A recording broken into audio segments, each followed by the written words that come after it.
Time travel का सपना। क्या आपने कभी सोचा है कि अगर समय में पीछे जाकर अपनी गलतियां सुधार सकते तो जिंदगी कैसी होती? जानेंगे इस वीडियो में। लेकिन उससे पहले अगर आपने हमारे चैनल को अभी तक सब्सक्राइब नहीं किया है तो चैनल को सब्सक्राइब कर लें ताकि हम आपके लिए ऐसी इंटरेस्ट वीडियो लाते रहे। तो चलो वीडियो स्टार्ट करते हैं। रणवीर, एक जुनूनी वैज्ञानिक, ने यही सपना देखा था, समय यात्रा को हकीकत बनाने का। उसे पता था कि यह असंभव माना जाता है, लेकिन असंभव को संभव बनाना ही उसकी जिंदगी का मकसद था। रणवीर बचपन से ही विज्ञान और गणित में अव्वल था। स्कूल में जब बाकी बच्चे खेलते, वह किताबों और प्रयोगों में डूबा रहता। लेकिन उसके इस जुनून की एक खास वजह थी, उसका बड़ा भाई अयान, जो एक कार दुर्घटना में मारा गया था। रणवीर उस दिन को बदलना चाहता था। उसे यकीन था कि अगर वह समय में पीछे जा सकता तो अपने भाई को बचा सकता था। सालों की मेहनत के बाद 2025 में रणवीर ने एक प्रोटोटाइप बनाया, क्रोनोस डिवाइस। यह एक क्वांटम मैकेनिक्स और वर्म होल थ्योरी पर आधारित मशीन थी जो समय के प्रवाह को मोड़ सकती थी। लेकिन समस्या यह थी कि इसे टेस्ट करने का कोई सुरक्षित तरीका नहीं था।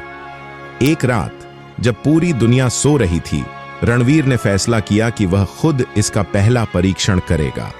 उसने लैब का दरवाजा बंद किया, मशीन चालू की और खुद को 2010 में भेजने का निर्देश दिया, वह साल जब अयान की दुर्घटना हुई थी।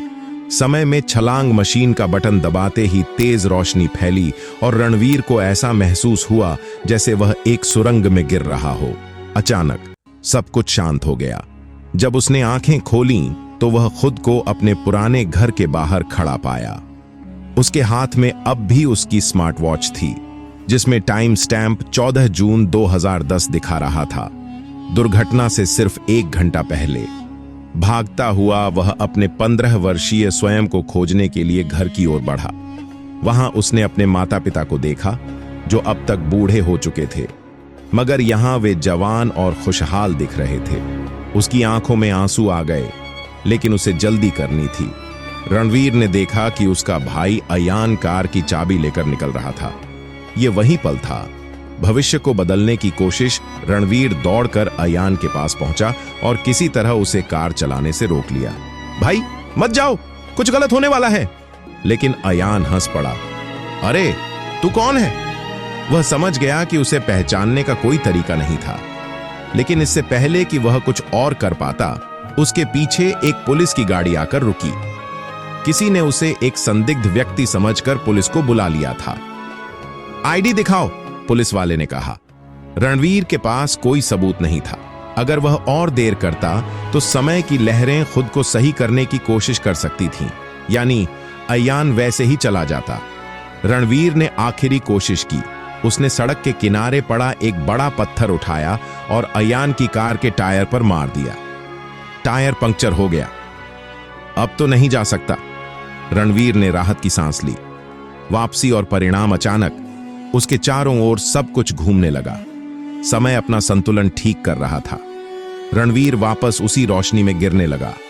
जब उसने आंखें खोलीं तो वह फिर से 2025 में था। लेकिन कुछ बदला हुआ था। उसकी लैब में एक और कुर्सी थी जिस पर अयान बैठा मुस्कुरा रहा था। भाई, तू जिंदा है? हां, लेकिन तुझे कैसे पता कि मैं मरने वाला था? अयान ने चौंक कर पूछा। रणवीर समझ गया, उसने इतिहास बदल दिया था, लेकिन उसके छोटे से बदलाव ने उसके पुराने समय यात्रा के अनुभव को मिटा दिया था। उसके अलावा कोई भी यह नहीं जानता था कि उसने समय में यात्रा की थी। रणवीर मुस्कुराया। उसने अपने भाई को गले लगाया और खुद से कहा, कुछ सपने सच करने के लिए विज्ञान से ज्यादा हौसले की जरूरत होती है। आज के लिए बस इतना ही। आपको वीडियो कैसी लगी कमेंट करके जरूर बताएं।